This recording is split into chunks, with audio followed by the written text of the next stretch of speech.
ฉันอุ่นไม่รีอุ่นเป็นรีเลยงานก่อนสาวดิ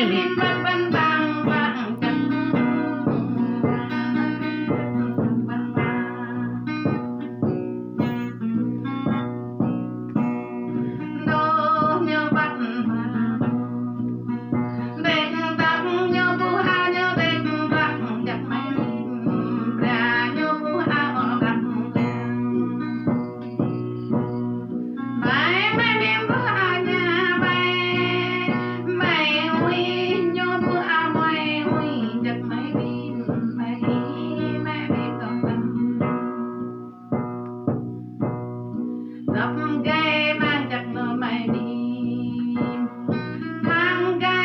subscribe cho